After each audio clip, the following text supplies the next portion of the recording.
Depuis plus d'un siècle, le mystère du troisième secret de Fatima intrigue et fascine croyants et chercheurs du monde entier. Pourquoi l'Église a-t-elle tant hésité à révéler ce message reçu par trois jeunes bergers en 1917 ? Serait-ce une prophétie si troublante qu'elle risquerait de bouleverser la foi des fidèles et l'équilibre même de l'Église ?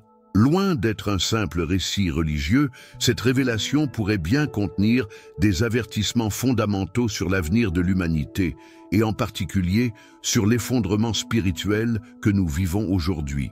La France, fille aînée de l'Église, a toujours été un terreau fertile pour les grandes prophéties mariales.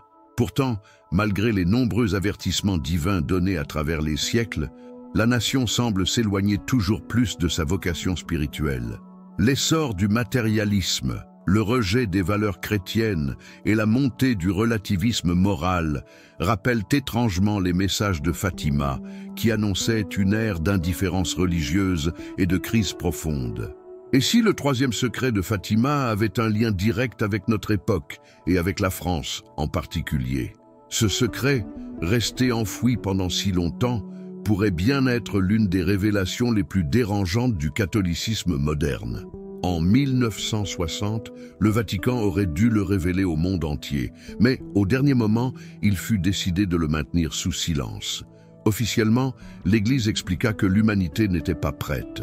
Officieusement, de nombreuses théories émergèrent, suggérant qu'il contenait des informations capables d'ébranler profondément l'institution ecclésiastique. Dans un petit village du Portugal, perdu dans la campagne de la région de Santarém, 3 enfants ordinaires allaient être les témoins d'un événement extraordinaire. Nous sommes le 13 mai 1917. Lucia, Francisco et Jacinta, de simples bergers, surveillent paisiblement leurs troupeaux lorsque le ciel semble s'ouvrir devant eux. Une femme d'une lumière éclatante leur apparaît, vêtue d'un blanc immaculé, plus rayonnante que le soleil lui-même.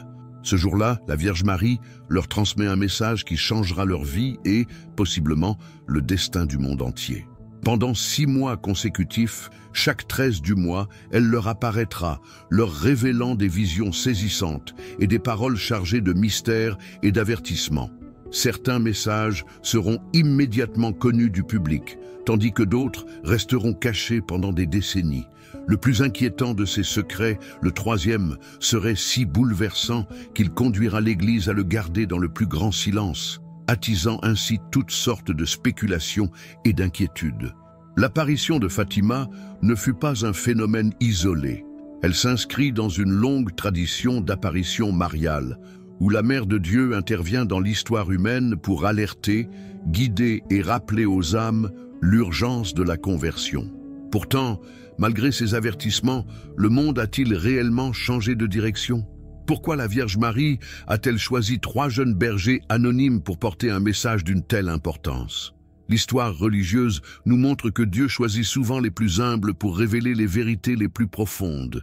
Lucia, Francisco et Jacinta n'étaient ni savants, ni nobles, ni religieux. Ils étaient des enfants, vivant une vie simple, loin des intrigues de la haute société ou du pouvoir. Et pourtant, c'est à eux que fut confiée l'une des prophéties les plus marquantes du catholicisme. Dès leur première vision, leur vie fut bouleversée. Malgré les moqueries, les menaces et la pression des autorités locales qui cherchaient à étouffer leurs témoignages, ils restèrent fidèles à leur mission. Leurs paroles attirèrent rapidement l'attention des foules, et en l'espace de quelques mois, des milliers de personnes affluaient à Fatima, dans l'espoir d'apercevoir ce miracle céleste.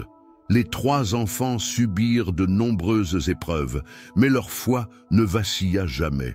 Lucia, la plus âgée, vivra jusqu'à un âge avancé pour témoigner du message de Fatima, tandis que Francisco et Jacinta mourront jeunes, marqués par une profonde piété et un esprit de sacrifice. Ils furent canonisés par le pape François en 2017, un siècle après les événements de Fatima, confirmant ainsi la portée spirituelle de leur témoignage. Le 13 octobre 1917, une foule immense s'est rassemblée à Fatima, impatiente de voir le signe promis par la Vierge Marie aux 3 enfants. Ce jour-là, un événement inexplicable se produisit sous les yeux de 70 000 personnes, croyants et sceptiques confondus. Le soleil sembla se détacher du ciel, tournoyant sur lui-même dans une danse effrayante, projetant des faisceaux de lumière colorée sur la terre. À un moment donné, il sembla même se précipiter sur la foule, provoquant une panique générale. Cet événement fut décrit dans de nombreux journaux de l'époque, y compris par des reporters qui, initialement sceptiques, furent contraints d'admettre que quelque chose d'extraordinaire s'était produit. Les vêtements mouillés par la pluie furent instantanément séchés, et les témoignages de guérison miraculeuse se multiplièrent dans les jours suivants. Le phénomène du miracle du soleil reste, à ce jour, l'un des événements religieux les plus documentés et les plus mystérieux de l'histoire moderne. Pour les croyants, il s'agit d'une preuve irréfutable de l'authenticité des apparitions de Fatima.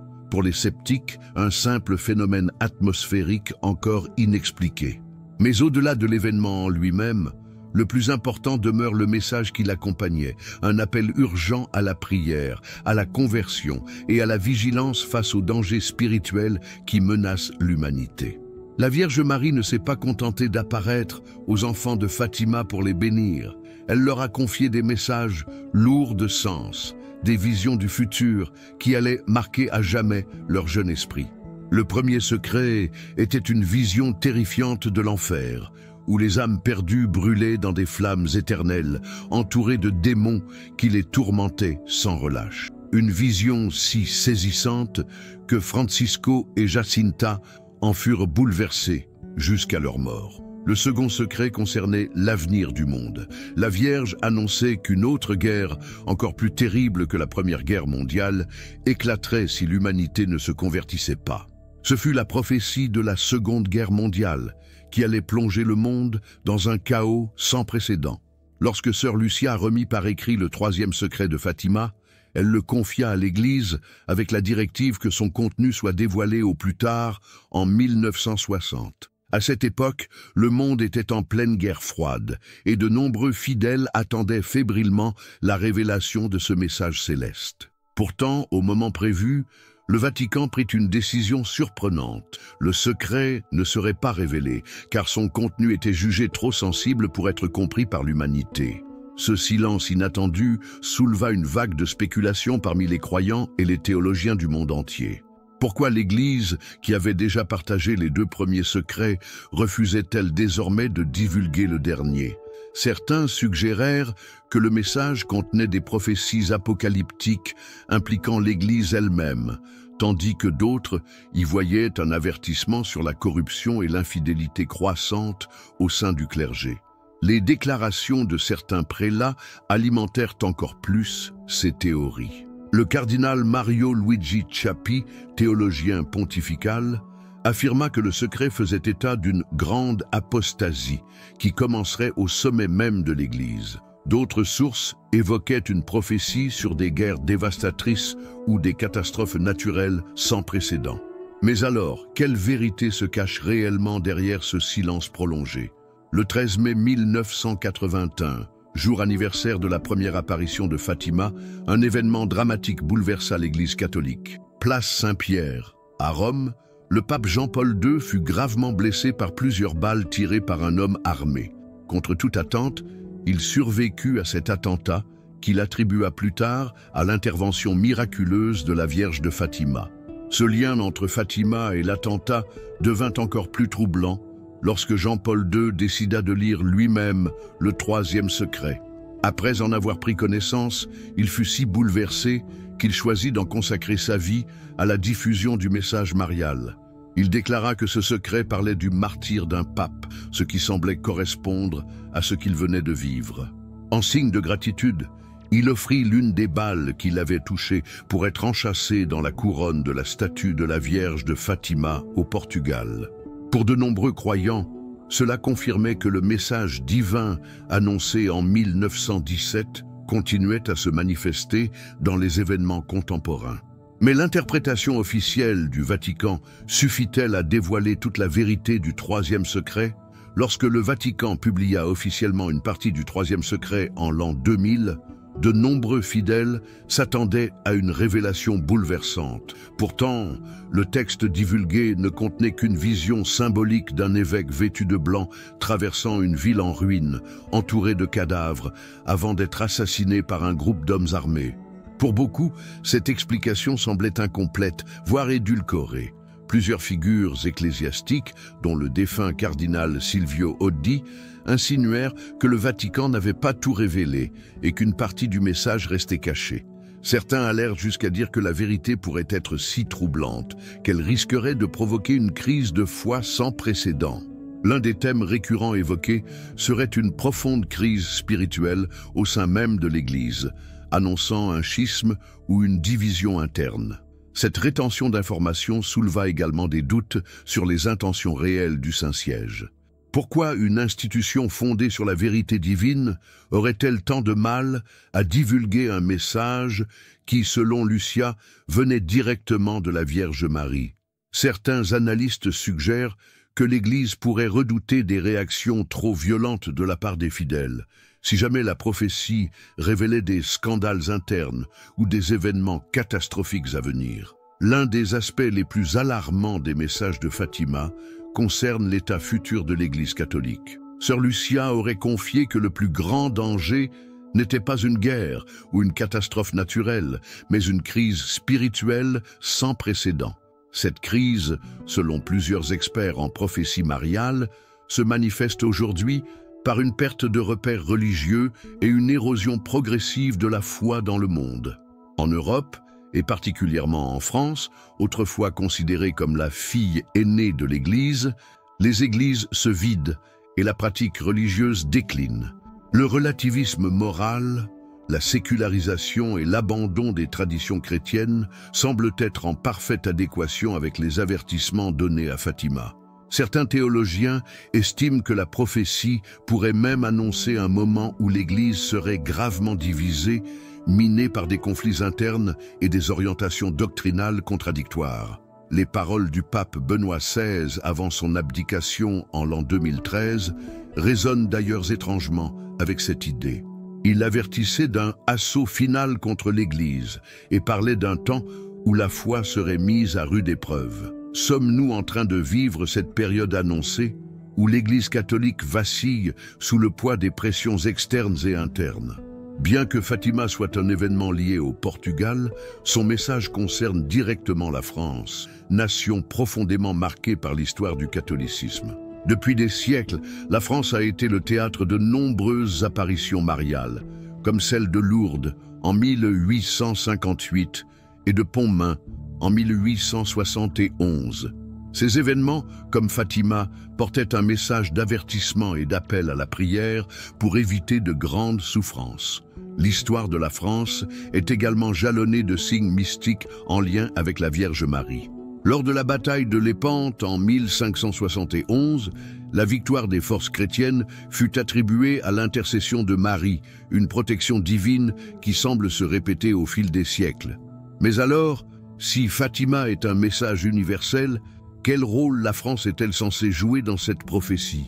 Certains estiment que la France, par son héritage spirituel unique, pourrait avoir un rôle de premier plan dans le renouveau de la foi catholique. Cependant, avec la montée de la sécularisation et le rejet des valeurs chrétiennes, le pays risque de s'éloigner définitivement de sa vocation spirituelle. Fatima, à travers son message, rappelle l'importance de la prière et de la conversion, un appel qui semble plus urgent que jamais pour l'avenir du catholicisme en France. La France est l'un des pays ayant le plus grand nombre d'apparitions mariales reconnues par l'Église catholique. Lourdes, en 1858, fut marquée par la rencontre entre la Vierge Marie et une humble jeune fille, Bernadette Soubirous, à qui elle révéla l'importance de la prière et de la pénitence. Cet événement attira des millions de pèlerins et demeure aujourd'hui un symbole fort de guérison spirituelle et physique. Un peu plus tard, en 1871, la Vierge apparut à Pontmain, alors que la France était plongée dans la guerre contre la Prusse. Son message fut un appel à la confiance et à la prière pour la paix, ce qui eut un impact immédiat sur les fidèles et renforça leur foi en la protection divine. Ces apparitions s'inscrivent dans une continuité prophétique où Marie intervient dans les moments de crise, rappelant à l'humanité la nécessité de se tourner vers Dieu. Le lien entre ces apparitions et Fatima est frappant. Toutes insistent sur l'urgence de la conversion, de la prière, du rosaire et du retour à la foi pour éviter de grandes souffrances. La question se pose alors, la France, avec son riche héritage spirituel, a-t-elle pris en compte ces avertissements ou les a-t-elle ignorés au fil des décennies? L'un des aspects les plus inquiétants du message de Fatima est la prophétie d'une perte massive de la foi, non seulement chez les fidèles, mais aussi au sein du clergé. Aujourd'hui, la France connaît une sécularisation sans précédent, où la pratique religieuse est en chute libre et où de nombreux édifices religieux sont désertés. L'Église, autrefois au cœur de la société française, se retrouve reléguée au second plan face à la montée des idéologies matérialistes. Les propos de certains théologiens suggèrent que nous vivons déjà l'époque de l'apostasie annoncée par la Vierge Marie. De nombreux fidèles se détournent des enseignements traditionnels, tandis que certains membres du clergé adoptent des discours conformes aux tendances modernes, au risque de diluer le message de l'Évangile. Cette rupture progressive avec la foi semble correspondre aux avertissements de Fatima, qui annonçait une grande crise spirituelle avant un possible châtiment. Face à cette réalité, une question demeure. La France est-elle encore capable d'un sursaut spirituel? L'histoire montre que les périodes de déclin religieux ont souvent été suivies de renaissance de la foi, mais cela dépend du choix des individus et des communautés. Le message de Fatima ne condamne pas, mais appelle à un réveil avant qu'il ne soit trop tard. Lorsque la Vierge Marie livra son message à Fatima, elle avertit que si l'humanité ne revenait pas à Dieu, des guerres plus terribles que celles déjà vécues éclateraient. Moins de 20 ans après ces apparitions, la Seconde Guerre mondiale éclata, entraînant des millions de morts et un bouleversement mondial sans précédent. Ces événements semblent avoir suivi précisément les prédictions des jeunes bergers. Aujourd'hui, le monde est de nouveau au bord de conflits majeurs, avec des tensions internationales qui ne cessent de s'intensifier. Les guerres en cours, les menaces nucléaires et les conflits entre nations rappellent étrangement les avertissements de Fatima sur les conséquences de l'orgueil et du rejet de Dieu par l'humanité. La violence, la corruption et les luttes de pouvoir sont devenues monnaie courante, renforçant la crainte que d'autres catastrophes surviennent. Face à ces crises, la Vierge Marie avait proposé un remède simple: la prière, le repentir et la consécration des nations à son cœur immaculé. Pourtant, ces recommandations semblent avoir été oubliées par une grande partie du monde. Si les prophéties de Fatima se sont déjà réalisées dans le passé, que pourrait-il arriver si l'humanité continue d'ignorer ces mises en garde? Le pape François est connu pour sa profonde dévotion mariale et son engagement à restaurer la spiritualité dans une église confrontée à de nombreux défis. Depuis son accession au trône de Saint-Pierre, il a mentionné à plusieurs reprises l'importance des messages de Fatima et la nécessité d'une conversion authentique. Pour certains observateurs, il pourrait être le pape destiné à révéler enfin le troisième secret dans son intégralité. Toutefois, le Vatican maintient une certaine réserve sur le sujet, et certaines déclarations suggèrent que toute la vérité n'a pas encore été divulguée. Certains prélats estiment que ce secret contiendrait des éléments troublants sur la crise de l'Église et l'avenir de la foi catholique. Le pape François, en évoquant souvent les dangers d'une religion sans âme, semble en parfaite adéquation avec ses prophéties. La question demeure: le monde est-il prêt à entendre cette vérité? Si le troisième secret annonce une purification de l'Église, cela signifie-t-il que nous sommes déjà dans cette période de tribulation? Le silence persistant du Vatican alimente le mystère, et seuls les événements à venir permettront peut-être d'éclairer ce qui reste encore dans l'ombre. L'un des avertissements majeurs de Fatima concernait la corruption morale qui s'emparerait de l'humanité si celle-ci s'éloignait de Dieu. Aujourd'hui, la société moderne semble confirmer cette prophétie, avec une perte des repères spirituels et une montée en puissance du relativisme. Les valeurs chrétiennes, autrefois centrales dans la culture occidentale, sont désormais perçues comme dépassées, voire nuisibles. L'explosion des conflits idéologiques, la banalisation du vice et la négation des vérités fondamentales du christianisme correspondent à l'avertissement donné par la Vierge Marie. Loin d'être un simple discours moralisateur, son message à Fatima révélait un danger bien réel, celui d'un monde coupé de Dieu, livré à ses propres contradictions et incapable de trouver un véritable sens à son existence. Ce diagnostic prophétique soulève une interrogation essentielle. Est-il encore possible d'inverser cette tendance? Fatima ne nous offre pas un message de désespoir, mais une opportunité de redressement. Tant que des âmes fidèles persévèrent dans la prière et la foi, la lumière peut encore triompher des ténèbres annoncées. La solution est entre les mains de chaque individu, à condition qu'il accepte d'écouter l'appel lancé il y a plus d'un siècle. La France, souvent appelée la fille aînée de l'Église, a joué un rôle central dans l'histoire du catholicisme. Depuis le baptême de Clovis en l'an 496, le pays s'est imposé comme un bastion de la foi chrétienne en Europe. Pendant des siècles, la France fut un phare spirituel, abritant d'innombrables sanctuaires, monastères et figures religieuses qui ont marqué l'histoire de l'Église. Cependant, la situation actuelle est bien différente. La sécularisation croissante, la baisse drastique de la pratique religieuse et l'effondrement des vocations sacerdotales témoignent d'une crise spirituelle profonde. Les églises se vident, tandis que les idéologies matérialistes et individualistes prennent le pas sur les valeurs chrétiennes. Loin de son passé glorieux, la France semble aujourd'hui s'éloigner de son héritage religieux et de sa mission spirituelle. Pourtant, le message de Fatima résonne encore comme un appel à la conversion. La Vierge Marie a souvent averti que les nations qui s'éloignent de Dieu connaissent des périodes de troubles et de souffrance. La France, qui a reçu tant de signes divins à travers les siècles, peut-elle encore redécouvrir sa vocation spirituelle? La réponse dépend du choix de ses habitants, qui doivent décider s'ils veulent répondre à cet appel divin ou poursuivre sur la voie de l'indifférence. L'un des messages les plus insistants de la Vierge Marie à Fatima fut l'importance du rosaire. Elle demanda aux fidèles de réciter cette prière quotidiennement pour obtenir la paix et repousser les forces du mal.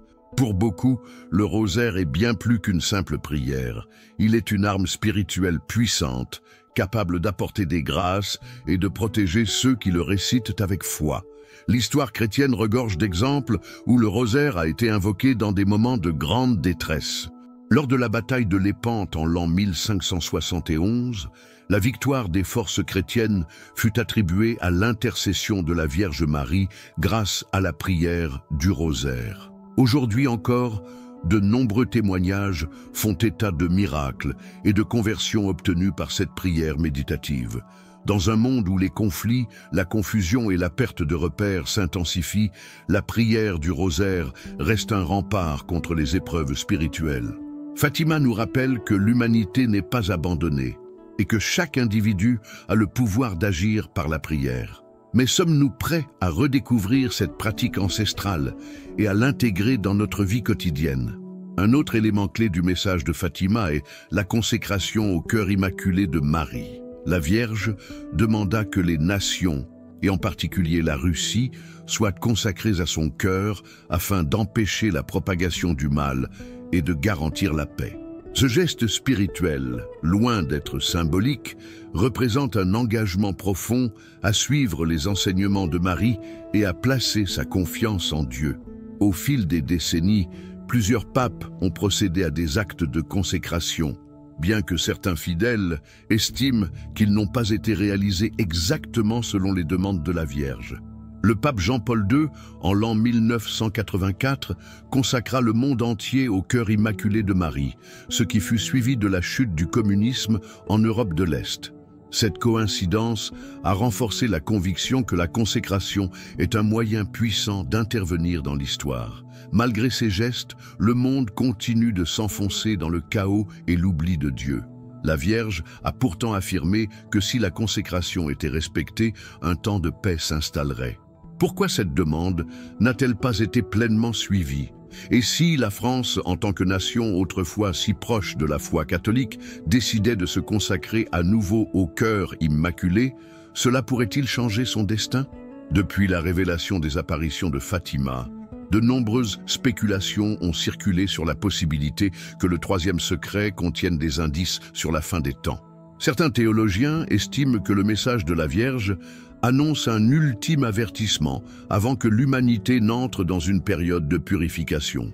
Les signes d'une grande tribulation semblent se multiplier, entre guerres, catastrophes naturelles et crises spirituelles. Le livre de l'Apocalypse mentionne une période de grande épreuve où la foi des hommes sera mise à l'épreuve. Fatima semble s'inscrire dans cette dynamique prophétique, rappelant que les événements du monde ne sont pas de simples coïncidences, mais des signes d'un combat spirituel plus vaste. La Vierge nous appelle à ne pas céder à la peur, mais à nous préparer spirituellement à ce qui pourrait être l'un des tournants les plus importants de l'histoire humaine. Si Fatima est un dernier avertissement, cela signifie-t-il que nous approchons du moment où tout basculera?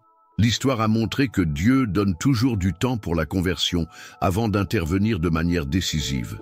Mais l'humanité écoutera-t-elle enfin cet appel ou continuera-t-elle à ignorer les avertissements jusqu'à ce qu'il soit trop tard? Le troisième secret de Fatima continue de fasciner et d'inquiéter ceux qui tentent d'en percer le mystère. Si son message complet n'a jamais été pleinement révélé, son essence semble claire. Le monde traverse une période critique où la foi est mise à l'épreuve. Entre crise de l'Église, perte des valeurs chrétiennes et montée des conflits, tout indique que les prophéties mariales se réalisent sous nos yeux. Mais la question essentielle n'est pas seulement de savoir si nous connaîtrons un jour toute la vérité, mais si nous sommes prêts à l'entendre. Le message de Fatima ne vise pas à inspirer la peur, mais à susciter une prise de conscience et une conversion profonde. Il ne s'agit pas d'attendre passivement une révélation officielle, mais de répondre personnellement à l'appel à la prière, à la pénitence et à la foi. Il est encore temps de changer de direction, de retrouver le sens du sacré et de remettre Dieu au centre de notre existence. La Vierge Marie nous a donné les clés pour traverser cette période de trouble, mais chacun doit choisir d'ouvrir la porte ou de rester enfermé dans l'oubli spirituel. Sommes-nous prêts à écouter son appel avant qu'il ne soit trop tard?